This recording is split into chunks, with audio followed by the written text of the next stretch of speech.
The Mannin Line with Andy Wint.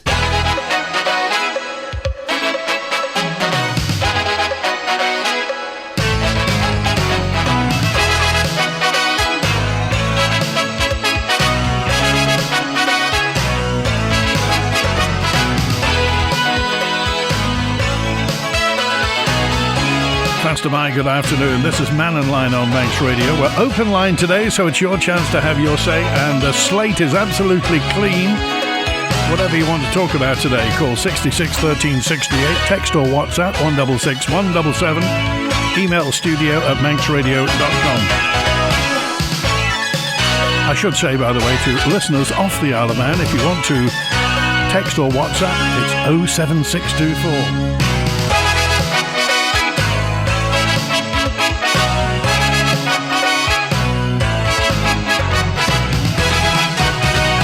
We don't know, or we don't know, they know the cost of the Liverpool Ferry Terminal. The Infrastructure Minister, Tim Crockall, said legal advice prevents publication, but confirmed approved funding totalling nearly £73 million has been exhausted.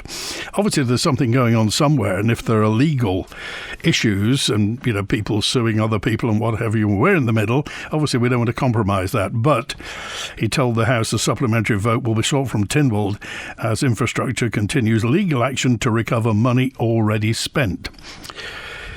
Well, at least we've got the terminal anyway.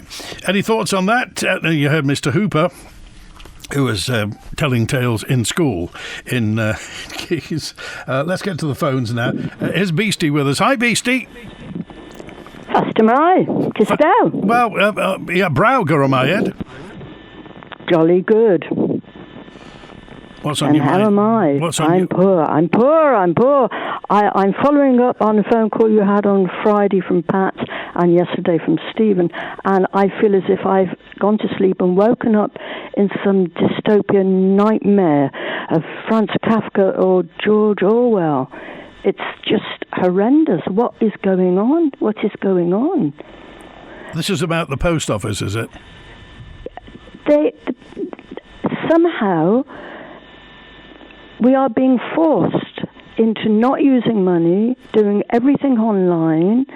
We are faceless. We have to do what they, whoever they are, want us to do. And what we want to do is get on with our lives. We want to meet people in our post office, in our local post office. The people who are coming up with the ideas, whether they assume or whether they don't care, that everybody has a car, everybody is ambulance, everybody can get to their nearest big town, and everybody wants to. They totally it's my card all over again, isn't it? They totally rule out the minority, of course it's a minority, who can't do these things. They just want to live in their local community, avail themselves of their local community's offerings, and not have to go to sometimes 15 miles away. How are they going to do that if they can't drive? It's the compulsion, Beastie, that doesn't sit very easily, isn't it? It's basically do this or well, you're on your own. That's right, absolutely. And it's everything, Andy. I mean, all these smart meters, threat to the landlines, my card being taken away, although I believe that's coming back. And now you can't just pop down to your local post office where you see people and you spend money in the shop and you're helping it thrive and pay your electric bill. And I am assuming, but it's not spelled out, does that mean the phone bill and the rates bill as well? Well, not interesting. Rob Callister, the Onchan MHK, has written to the post office. Obviously, it's announced restrictions on bill paying. Rob says under the plans from April, there'll be nowhere, absolutely nowhere in Onchan to pay for a TV licence, utility bill or government charges. He wants to know why Onchan constituents have to travel to Douglas. Now, obviously, 40% of the Isle of Man's population lives in Douglas, Onchan and Braddon. Onchan's a fair chunk. and it's partly in the countryside, but it's partly suburban. And the post office, this post office say they're doing it for regulatory and compliance reasons. That's right. They don't actually say what that means, do they? I mean, that could mean anything.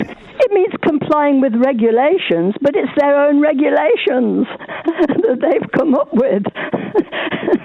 One of the things, often, Beastie, there are things trotted out about mental health and how, not rubbing along with people, seeing people, a bit of company helps people with their mental health, particularly older people who may tend to live on their own. So another point I was going to raise, exactly. So why are they taking that away? Because in 2 or 3 years' time, there'll be some bright spark in a committee that said, we need community hubs. Well, we used to have them. They were called post offices. Exactly. It's got to be stopped, Andy. It's absolutely got to be stopped.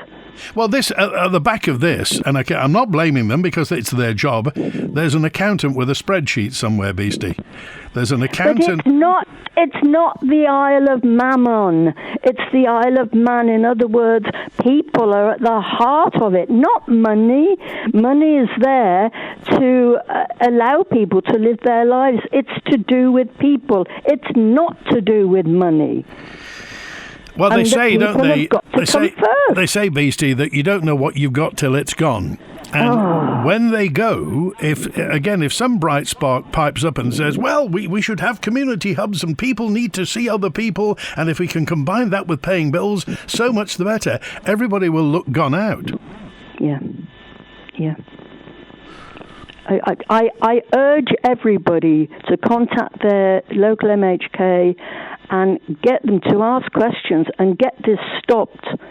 It has to be stopped. Had we had the right people in at the time, my card nonsense would have been stopped. And this has got to be stopped. It's got to be looked at. People have got to come first.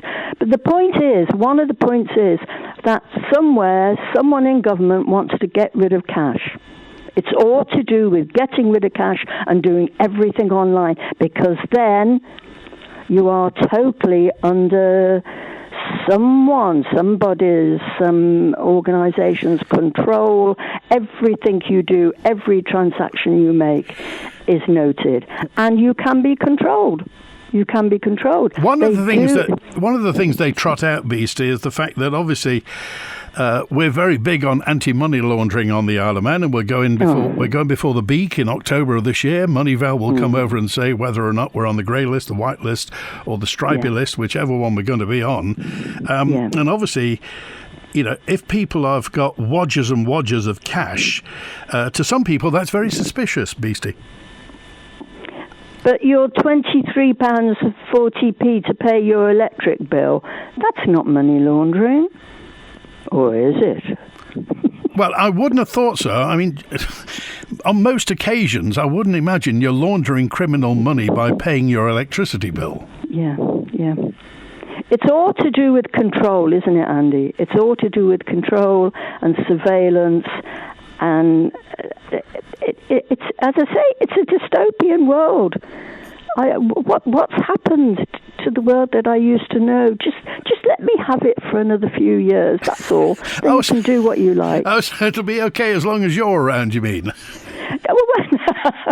And other people of my ilk.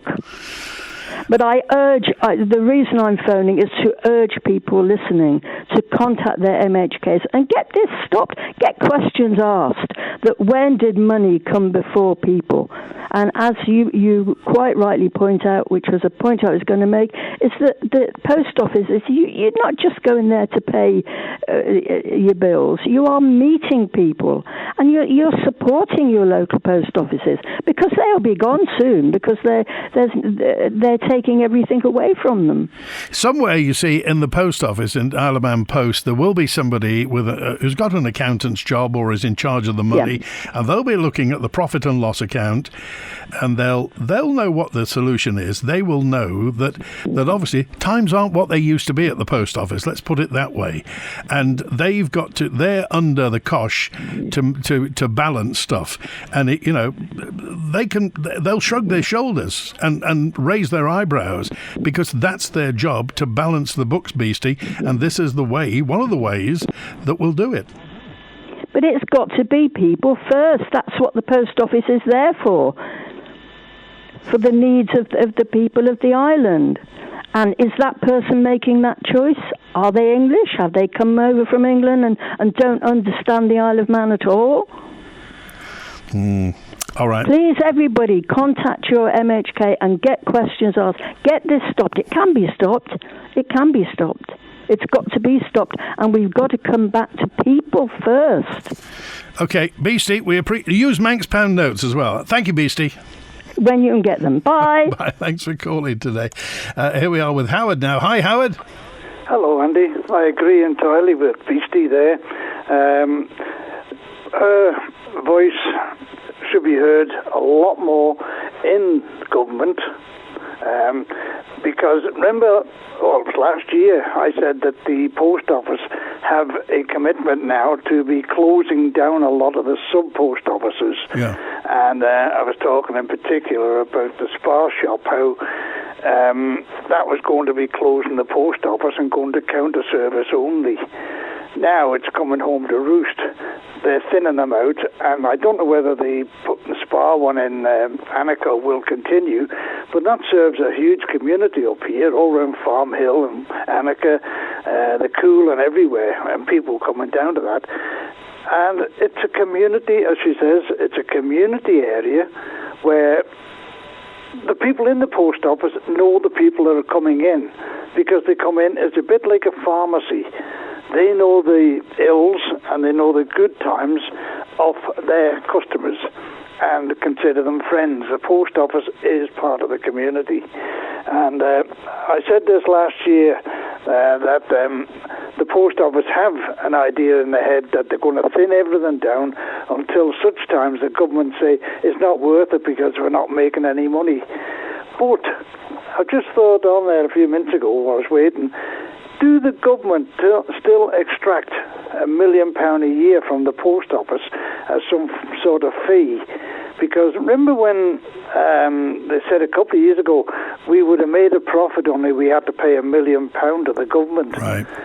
And if they're still extracting it, why? If they're extracting money from the post office as such, then why are they doing that? Because they're taking the post office down to little more than lip service.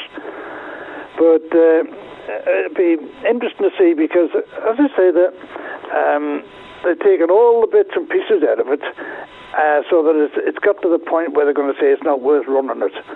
And if they close the post office here in Annika, then an awful lot of people are going to have to go into Douglas. Yeah. Because remember, there used to be one at Saddlestone. In the shop at Saddlestone, that was a post office. Of course, Annika here, they had one in Pulrose, all sub-post offices, and they knew the community, they knew the people. And the government only seemed to have pounds, shillings and pence in their eyes. Well, the thing is, Howard, we all want the government to be, if you like, circumspect without money. We want the government to use public money very wisely. The trouble is that we don't know what the costs are. They're saying, we need to do this and we need to do that. If we could actually see the books and just see what the trend is, we don't know. Obviously, people buy far fewer stamps than they did because of the email and this, that and the other. Yeah. Couriers have taken a lot of the work. So we don't quite know what state the post office is in. The post office is saying the parcel deliveries are on the up. So if somebody got to walk into Douglas with a parcel where they could walk 200 or 300 yards or less than that to go to a post office. I posted a load of stuff at Christmas and posting and receiving post all the time.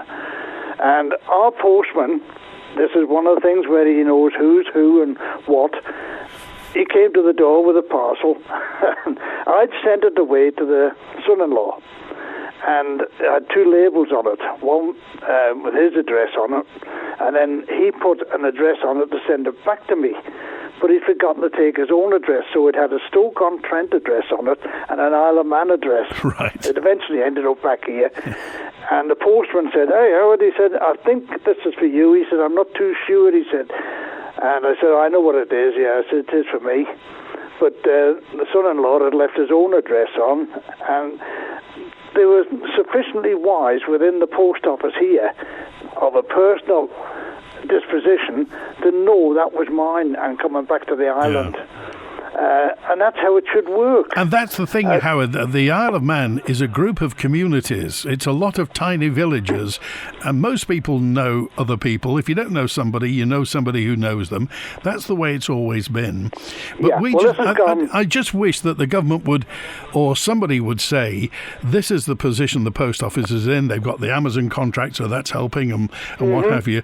But this is what we need to do, and this was what we'd like you to do. If they can engage the public in helping the post office, I'm sure we'd all pull on the same rope. Yeah, but since the ministerial system was introduced to the island, the people that are in MHKs, and I can't see how the MLCs have got a vote because they were never elected by the people. They've been busy fighting and arguing about the bishop's vote. Yeah, there's another lot sitting behind them that was never elected. But they consider themselves the elite now. We are an MHK. There are a couple of them in there that are good and helpful. The rest of them, they just seem to put themselves above everybody else, and we know best and you will do as you're told. And a prime example of that is what I was coming on for initially. I see, according to the websites, etc., that they're now putting tenders out for the construction of a seawall from the War Memorial to the sea terminal end. Right. So that's going to be, the tenders are hoping to be out and in place by September. In other words, all the ones that's in there at the moment, the majority of them either out on the backsides or they'll be back in again gloating that we've done best. And the problem with the thing is, a lot of the people that's in the DOI, within the government, and Beastie's just said this, are come-overs. What we used to always call when we were younger is not come-overs, they were the visitors. The stopovers are the ones that half of them are failed county councillors and come to live in the island, and we'll show these plebs how to live. And they've never lived on an island. Half of them haven't even seen what the sea is. I've watched that sea down there in Douglas, and I'm 80-odd now, all my life. And it's never been any different. It's always come over. Yeah. And the Victorians designed those sea walls to turn as much back as they can. And they used to put the woods in to stop the waters going into the gardens and down the paths. Yeah. But looking at the videos I saw of them, they hadn't even been wedged. So the first wave that come in lifted them out of the slides. But they're talking as they're going right through to the sea terminal end now. And the thing that made a big fuss about the glass being blown out of the windows down there at the sea terminal, that, somebody will tell me maybe how old they are, but I can remember them in the 1960s. And the Dublin boats used to come in that side because that's where Customs Excise used to position themselves in. That was an undercover walkway when they come off the boat, just like they used to be on the Edward Pier. Yeah. And they took the top and the roadside part of it down and just left the glass. And they're cast steel windows, the window frames. So they're, 60, 70 years old minimum. Yeah. And they've deteriorated, salt water, naturally. So the first decent blow like we had last week, well, it just put the finishing touches to it. But the ones that doing all the designing of this, they've probably never seen a sea before, where it's going up and down and lumpy. We've watched it all our lives, and people have been saying about where they put that wall in at Broadway.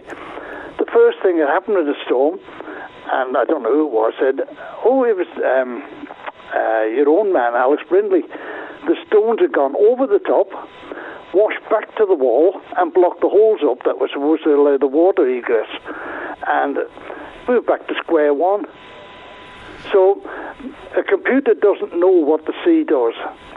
It's rubbish in and rubbish out. That's what you get from it. So, Howard, you're saying that they're putting planning permission in for a solid sea wall from the War Memorial to the sea terminal?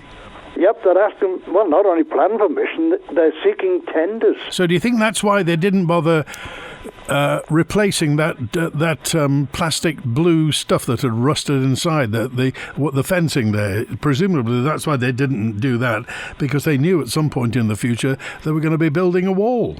Yep. Well, they proposed that a while ago, and people objected to it, and it just put onto the back burner for a while. But now I saw this on the website, one of the local news websites, that they're looking for tenders, and I don't know that wasn't in the Courier, but seeking tenders to build a wall from the War Memorial, continuation of it, right along through to the sea terminal. I just wonder, do you think that the people think that nobody remembers, Howard? Do you think that they think that nobody remembers? I got a message in from Norman, Howard, who said they're talking about the fact they want to protect the sunken gardens and this, that and the other. Norman said that was a yacht pool at one time. It was a model yacht pool. It wasn't a sunken garden. It was a pool. Yes. No, there were sunken gardens, because, as I say, I served my apprenticeship with the Corporation Parks. I'm going back a long while. And where was the yacht pool? The model yacht sale? Where Tower House is, where the play area is now, or was before it got washed away. That was the boating pool. Yeah, I fell in it many a time.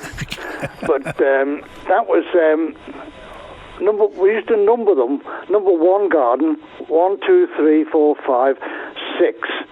And number 6 garden down at the gatey end actually has a small fountain built into the wall with a plaque that gives you the history of when it was built and who opened it up and who designed it, and are they going to destroy all of that. But as I say, when I was down in the gardens, and we're going back to the 1960s, we had a flood like this, the walls came down, and I got sent down to have a look to see after the tide had gone out, and all the drains, and people will tell you, the building trade will tell you, they were salt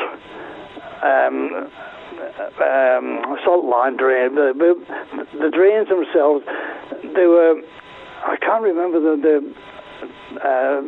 there was a particular type, and it was a salt glazed drain. Yeah.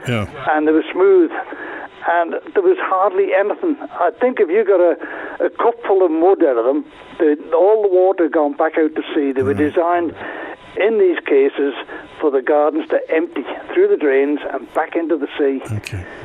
And I suppose it's still there, the reservoir used to be in Summer Hill. That used to feed the water coming down through the gardens, and we had taps all the way along through the gardens under the path. But these things, people who come to live on the island, people who are in government now and sitting in front of their little computers know nothing about that, and they can't see it. They can't see. They've never lived on an island. They've lived in a city or a town somewhere, and all they could look at is glass windows. We don't. We look at a beautiful island. Okay. All right. Howard, we appreciate it. Thanks for being with us today. Take care. Bye now. All right, 29 minutes past 12, and David's with us now. Hi, David. Hi, Andy. Can you hear me? Loud and clear. I've always got to check now, in case you cut me off. Listen, I want to talk about the golf links, and I want to talk something nice, actually, now. Yeah. The deal's been done, isn't it, now that Mr. Van Meulen, that owns the golf course, has bought the old golf links, and it's going to create something different there now. Is maybe a 30-bed unit, and then improve the particular area. Yeah. And, of course, stand down and then give sold the land to one of the charities on the point there. So what a positive step that is. And I think as we go through this year towards the election, it's up to us as a population to say to these politicians, we want something positive done before you're out. And that would be one of the things we could actually do as the listeners here, because the politicians, some of them don't listen to you. And I applaud and I do support, Rob, on Onchan regarding a post office in Onchan there. why would you want to drag parcels up to in the B&Q end or something like that? But I mean, David, isn't it unthinkable that Onchan won't have a post office where you can do that? Yeah. Well, we used to have a bank, and now it's a restaurant. Oh, you had more than one. I mean, there used to be the old Barclays Bank in Village Walk, and before that at the top of Royal Avenue. Martin's Bank, yeah. Well, I don't remember Martin's Bank. I'm too young for that. I'm not old enough. But I want to say a thing for the post offices, because I've got to say this is they've got plan permission to put PV panels on the roof, and they're going to do it. Good grief, really? They are. I've heard that. I haven't had confirmation yet. I've emailed Stu Peters. Hopefully, Mr. Peters will he won't be listening now. They'll be going towards their lunch break, won't they, in the Keys? But if that's the thing, what about the schools? Why can't the Minister for Education now follow suit and we spend some of the money wisely by putting PV panels on all the schools? All the summer, Andy, if you live next to a school, you could plug in for free, couldn't you? Well, it's a thought, isn't it? But you just get the feeling. Well, you know, if only they'd just tell us the truth. We all understand the thing in government. There will be confidential secrets. There'll be commercial confidentialities. We know that, but it will be nice to know as much as possible, David.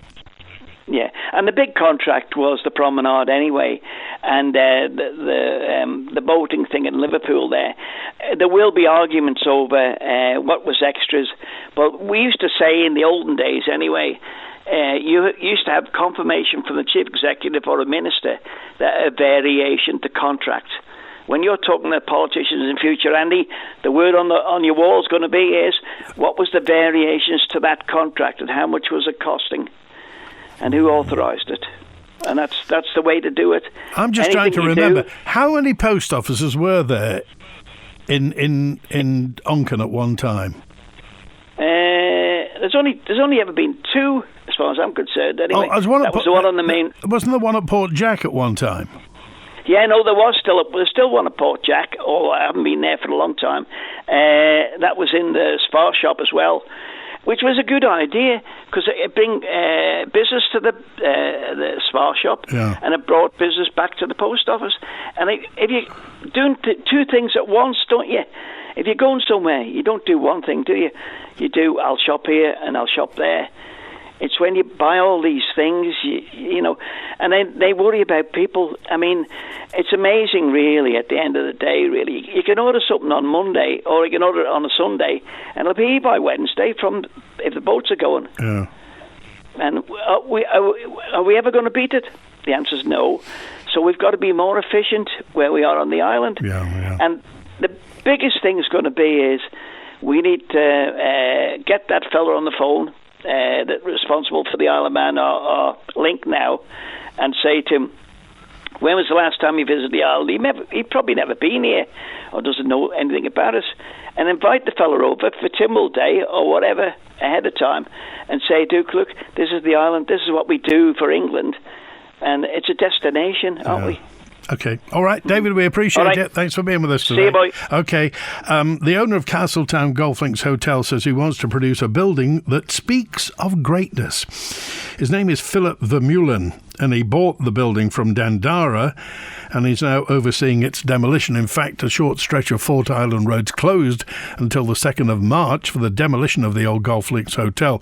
The closure is in place by the old hotel and onto Fort Island. So if you normally wander around there, that's what all the mess is and all the noise. What exactly is going to go in its place is still being decided. Philip Vermeulen says he favours a 5-star hotel. At Derby Haven, a 5-star hotel of between 30 and 35 bedrooms, which will complement the surroundings, right next to the golf links, the actual golf links to the seaside golf course. Mr. Vermeulen said, we've got to polish this diamond so that when people walk here, they walk into greatness. Ambition, how about that?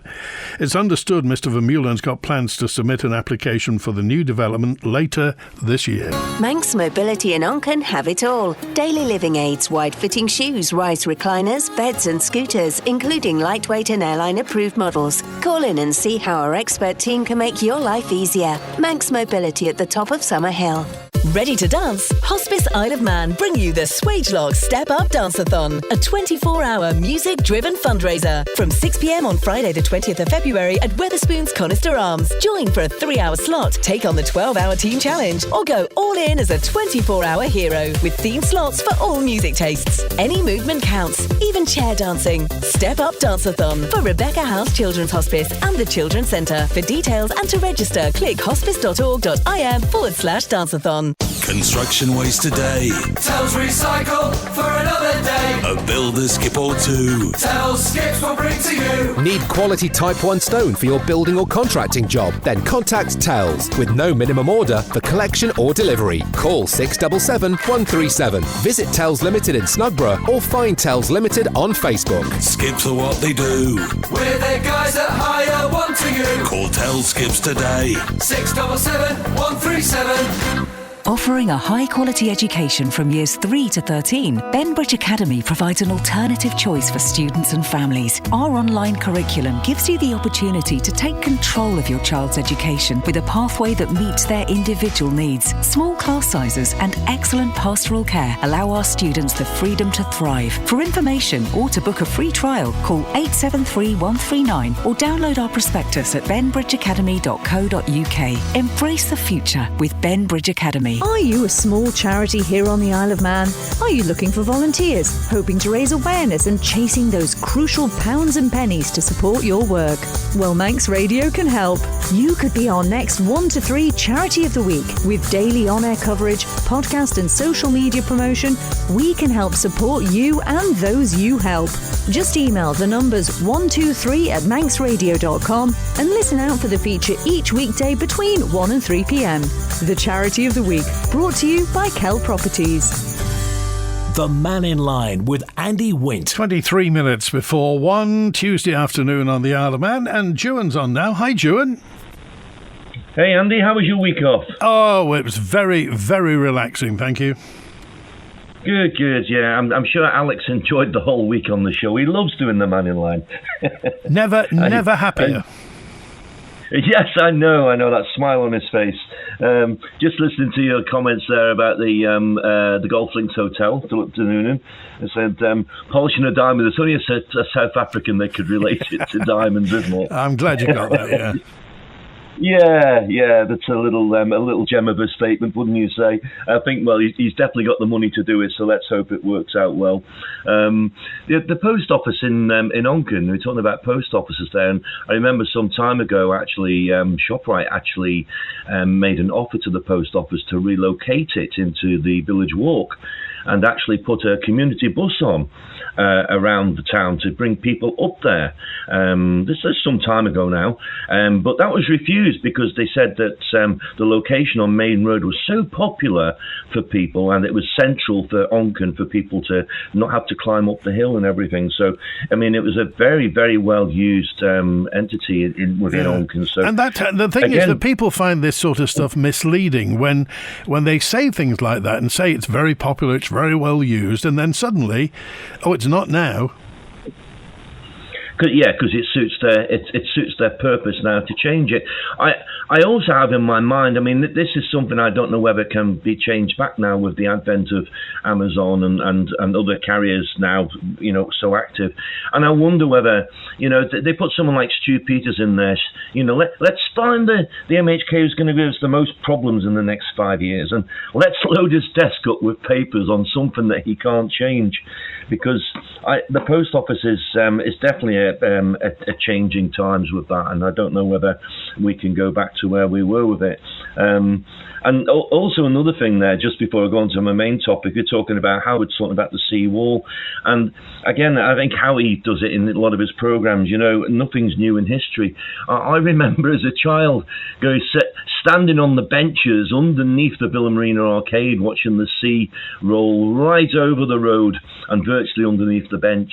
And that's going back a few years. So it's nothing has changed. And, you know, the sea wall, I don't know how much difference that's going to make. It's certainly going to make a lot of difference to our taxpayers' money, that's for sure.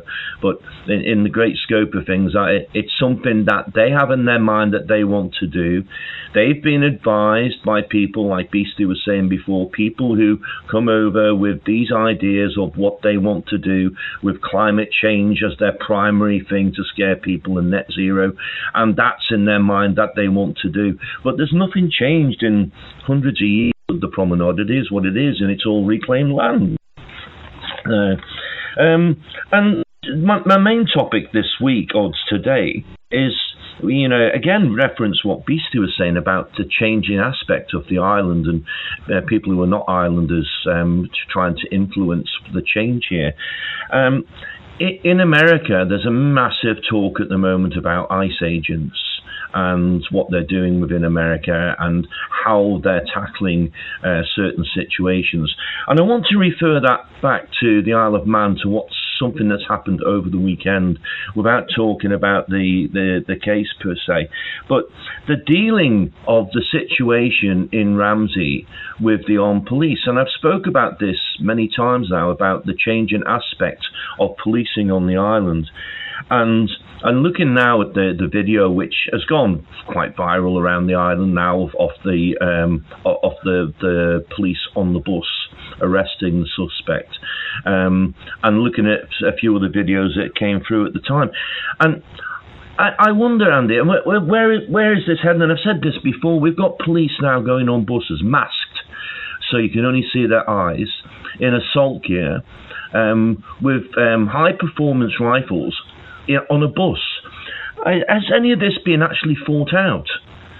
It seems quite bizarre to me, and it is a stark change on the island. You've got people sitting on the bus with their hands over their heads, with this type of military aspect policing, and also to empty a supermarket and or a car park for a blade use. And I'm not decrying, I'm not trying to down the knife situation or the blade situation, but this is extreme, and I don't know what kind of messaging is sent out with this, Andy, but it's definitely trying to normalise this situation, and I don't feel that for the Isle of Man that this is going in a healthy way.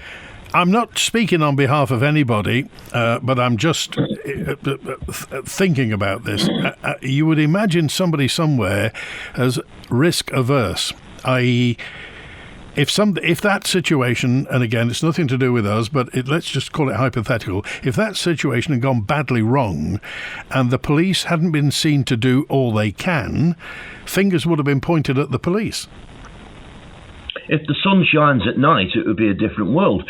And this is the thing about normalisation, Andy. Russ Foster will come on this programme and he'll say, I'm defending my officers and I'm caring the community, etc. But and again, I refer back to, I've spoke to police commanders, previous police commanders who've been on the island, and they say there's no need for this. That's their purpose. I've had a debate with Derek Flint on politics pages about this, and obviously Derek Flint's got a dog in the race because he was involved in setting this up. But I don't feel that this is necessary at this stage. And I know we have some high net worth criminals on the island. Oh, we've got some bad boys on the island. Let's not we always kid ourselves. Have done, Andy. We always have done, and if people think that we haven't, then I'm sorry, but we always have done. But now more so in the last 4 or 5 years, it looks like the AG's office has seriously slipped up, leaving loopholes in the system. And Jane Poole Wilson needs to answer to that as well, of the situation that we're in with migrant situation and the loopholes that's been left. The amount of people that's working in the AG's office that they've left this back door open is despicable. It's not really good at all. But back to the comments of the policing. We've got high performance rifles in a very, very small area on a bus. Where was the taser deployment? They've got enough tools on their belt there to stop this situation, but not once did I see a taser being drawn. They went straight to having assault rifles there. I just really think, and I live in areas where most of the police are armed. It doesn't stop it, Andy. I was in an area before Christmas. There was 19 murders within a 10-mile radius of where I was. Every police officer's armed. It doesn't stop it. I just think that this is normalising something on the island that at this present time we don't need. I do think we've got criminals there, and the police should know how to tackle that without scaring the public. I mean, if you've got old people going out on bus rides, which we do a lot on the island because they've got free bus travel, to have that happen. We're talking about mental health issues. Yeah. What about the people on the bus who go through that? Well, it certainly takes the fun out of it, put it that way. Absolutely, yeah. You're certainly getting free entertainment there for your money, that's for sure. But that's my view on it, Andy. I think the island is going down a road, like Beastie said, of somewhere where I don't think we need to be. Okay. Somewhere where we can change it without doing this. Appreciate it, Andy. Good to hear from you. Thank you, Joan. 14 minutes before 1. Ross Foster, Chief Constable, will be on Mannin Line in the next couple of months. We'll certainly talk about that. He's talked many times in the past about what his obligations are as Chief Constable. And the rule book says if a weapon is being used, any weapon is being used, and the police are called out, they are entitled to an armed response. Now, I just wonder what your opinion is. Is that fair, or is it a sledgehammer to crack a nut? The Infrastructure Minister has again refused to disclose the cost of the Liverpool Ferry Terminal. Tim Crookall, MHK, says legal advice prevents publication, but confirmed approved funding totalling nearly £73 million. They quoted when it was started under 40 million for it. He told the House of Keys a supplementary vote will be sought from Tynwald as the Department of Infrastructure continues legal action to recover money already spent. Somebody's obviously being sued, and there are obviously legal costs involved.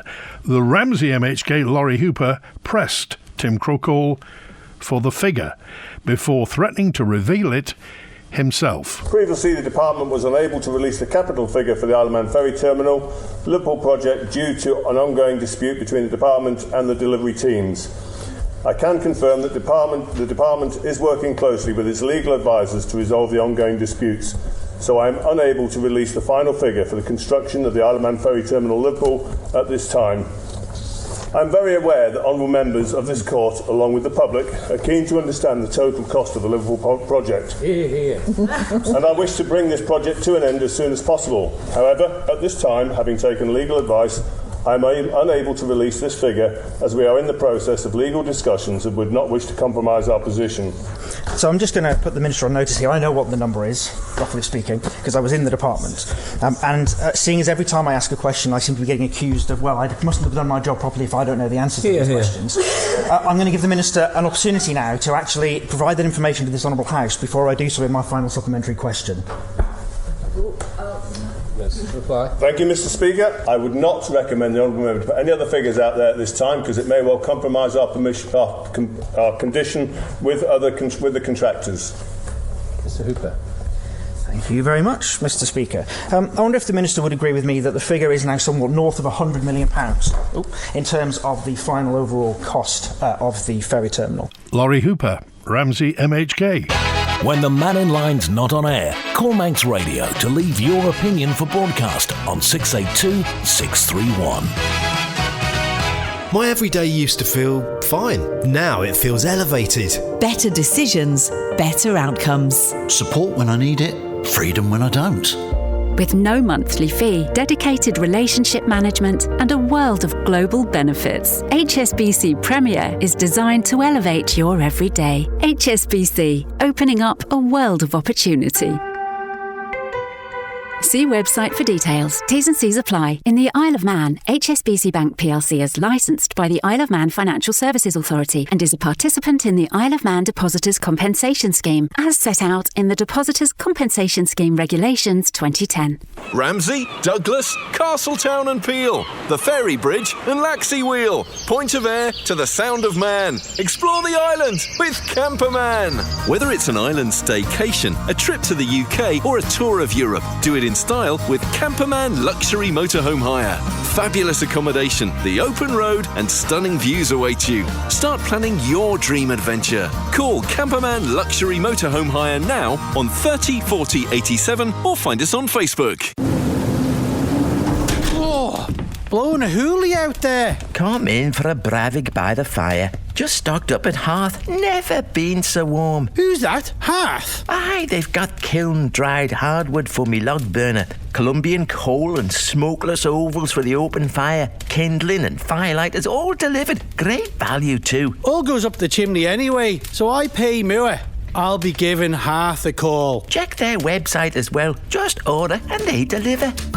For all your fire fuel needs, call Hearth on 560 577 or visit hearth.co.com. Have you got your Manx Radio Gold open and closed door sign on display? If you put the sign in the entrance of your business, you could win 3 months of free advertising on Manx Radio Gold in 2026. Need a door sign? Email sales@manxradio.com and we'll get one straight to you. And if your door sign is already up, send us a photo and we'll put your business into the prize draw. Manx Radio Gold is the perfect soundtrack for your workplace, with fewer interruptions and only the greatest hits on earth, on your smart speaker and at gold.manxradio.com. Manx Radio Gold. The Mannin Line with Andy Wint. 9 minutes before 1. Bonzo's with us now. Hello, Bonzo. Hello, yes. Just hearing everybody talking about policing in Ramsey, and especially with armed response units. Now, you were saying that under the police procedures, where there's a bladed weapon incident in a public place, they can call upon armed support. Yeah. They're entitled to it. Yeah, but that doesn't mean you have to do it. And also it depends how you implement it. And I remember seeing, recently, of course, there have been Riot Women, the television series about the older women who formed a band. Yeah. And at the start of it, one of them, who is a police sergeant and she's just about to retire, ends up being called to a bladed weapon incident in a supermarket, which the person who then ends up singing in the band is going around wielding the bladed weapon. She clears the supermarket, but hasn't called in the SWAT team, and she tries to talk her down and manages to talk her down and then disarm her, even after a little bit of a struggle. So, and that was in portraying somewhere in a Yorkshire town, in Dales of Yorkshire, whatever. And that kind of idea of you use the minimum force necessary seems to be not quite within current Isle of Man constabulary policy. Now, Russ Foster, as I remember rightly, wasn't he a national lead on counter-terrorism? Well, certainly West Yorkshire. Yeah. So, and I know he explains this by saying, yes, the drugs trade from the northwest has now made the Isle of Man an outstation, therefore higher levels of violence are to be expected, and people, when they respond to something, don't know if there's going to be a firearm involved. But in this particular case, and in other cases, there are questions where the firearms unit can come along, but it can stay back. It doesn't have to be front and centre. And I don't know the circumstances, but why then the armed officers then had to get on a bus, with their Hecklerkoch HP5s, the machine pistol, and have everyone put their hands over their heads, etc. I'm not quite sure about about that. Is there any suggestion there that Mr. Foster, Russ Foster, would be damned if he does and damned if he doesn't? Because if anything went badly wrong, all fingers would point at him. Yes, but that doesn't mean that you have to have a sort of maximum force way of doing it. You can actually have the armed support available, but at a distance without having to sort of go up and surround everybody on the site. You should apply minimum force first, or the minimum safe possible force first, and then go to rather than we go into full complete response mode at a particular junction. I mean the thing about the bus as well, the armed officers, is slightly worrying when you remember incidences like the Charles thing that happened in London, that the then later female commissioner of the Met was in charge of the operation, and they went in onto the tube, guns blazing, and there were casualties. Do you think? Do you think we're are we going to slide towards that level of violence, or do you think the Isle of Man will always remain a backwater, Bonzo? Well, I mean, it's not a backwater as goes crime, because of course we have financial crime. Yeah. Up to our eyes, and of course there is the drugs trade, but then again that's an issue of also about how we decriminalise and such in order to take the incentives out for the people from the northwest to bring drugs in and get a premium price for them into the island. But I think we should try and establish at least, given we are a community, an idea of community policing first, and then we have an escalation ladder, rather than, cat up a tree hissing at people. We bring out the cavalry with large amounts of weapons. Appreciate it, Bonzo. Thanks for calling today. Okay then, cheers. Bye. I walked the promenade after both recent storms. The areas where there's no wall were covered in debris, while the areas with the new wall weren't. On these occasions, the wall did exactly what it was intended to do. I do agree the post office needs to publicise the drop-off points for Amazon parcels and similar services, as many of these are now free, which is progress. Also been some insulting comments about stopovers. The UK is a huge island and their coastline is beautiful. That's it. Thanks for calling today. Thanks for being involved. Thanks to Chris on the phones. If you want to get involved out of hours, email manninline at manxradio.com or call the answer phone. Enjoy the rest of your Tuesday. WINT